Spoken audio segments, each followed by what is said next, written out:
यह अनुमान लगाने के लिए कि ब्रह्मांड की शुरुआत कैसे हुई होगी। ऐसे कानूनों की आवश्यकता है जो समय की शुरुआत में लागू हो। यदि जनरल रिलेटिविटी का क्लासिकल थ्योरी सही थी तो सिंगुलैरिटी थ्योरम से पता चला कि समय की शुरुआत अनंत घनत्व और वक्रता का एक बिंदु रहा होगा। ऐसे बिंदु पर विज्ञान के सभी ज्ञात नियम टूट जाएंगे। कोई यह मान सकता है कि नए कानून थे जो सिंगुलैरिटीज पर आधारित थे, लेकिन ऐसे खराब व्यवहार वाले बिंदुओं पर कानून बनाना भी बहुत मुश्किल होगा और हमारे पास टिप्पणियों से कोई मार्गदर्शन नहीं होगा कि वे कानून क्या हो सकते हैं। हालांकि सिंगुलैरिटी थ्योरम्स वास्तव में जो संकेत देते हैं वह यह है कि गुरुत्वाकर्षण क्षेत्र इतना मजबूत हो जाता है कि क्वांटम गुरुत्वाकर्षण प्रभाव महत्वपूर्ण हो जाते हैं। क्लासिकल थ्योरी अब ब्रह्मांड का अच्छा वर्णन नहीं है, इसलिए ब्रह्मांड के शुरुआती चरणों पर चर्चा करने के लिए गुरुत्वाकर्षण के क्वांटम थ्योरी का उपयोग करना होगा। जैसा कि हम देखेंगे, क्वांटम थ्योरी में विज्ञान के सामान्य नियमों को समय की शुरुआत सहित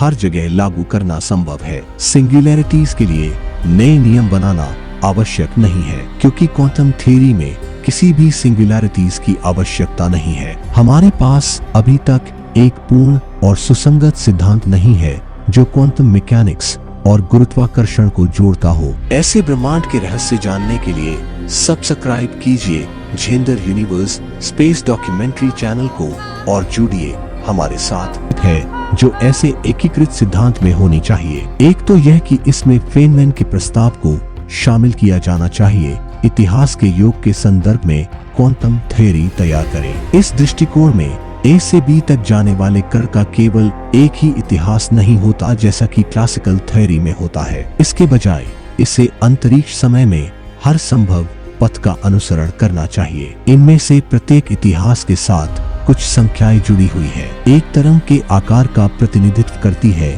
और दूसरा चक्र में उसके चरण की स्थिति का प्रतिनिधित्व करती है। कण के किसी विशेष बिंदु से गुजरने की संभावना उस बिंदु से गुजरने वाले हर संभावित इतिहास से जुड़ी तरंगों को जोड़कर पाई जाती है। हालांकि जब कोई वास्तव में इन रकमों को निष्पादित करने का प्रयास करता है तो उसे गंभीर तकनीकी समस्याओं का सामना करना पड़ता है। इनसे बचने का एकमात्र तरीका निम्नलिखित विशिष्ट नुस्खा है।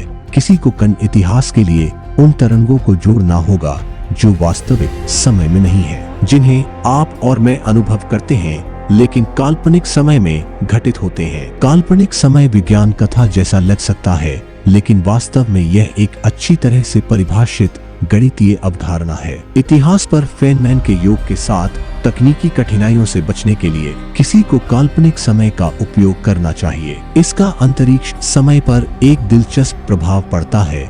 समय और स्थान के बीच का अंतर पूरी तरह से गायब हो जाता है। एक अंतरिक्ष समय जिसमें घटनाओं में समय निर्देशांक के काल्पनिक मान होते हैं उसे यूक्लिडियन कहा जाता है, क्योंकि मेट्रिक पॉजिटिव निश्चित है। यूक्लिडियन स्पेस टाइम में समय की दिशा और अंतरिक्ष में दिशाओं के बीच कोई अंतर नहीं है। दूसरी ओर वास्तविक अंतरिक्ष समय में जिसमें घटनाओं को समय के समन्वय के वास्तविक मूल्यों द्वारा लेबल किया जाता है, अंतर बताना आसान है। समय की दिशा प्रकाश शंकु के भीतर है और अंतरिक्ष की दिशाएं बाहर है। कोई काल्पनिक समय के उपयोग को वास्तविक अंतरिक्ष समय के बारे में उत्तरों की गणना करने के लिए केवल एक गणितीय उपकरण या युक्ति के रूप में मान सकता है। हालांकि इसमें इससे भी अधिक कुछ हो सकता है। ऐसा हो सकता है कि यूक्लिडियन स्पेस टाइम मौलिक अवधारणा है और जिसे हम वास्तविक स्पेस टाइम समझते हैं वह हमारी कल्पना की उपज मात्र है। जब हम फेनमैन के योग को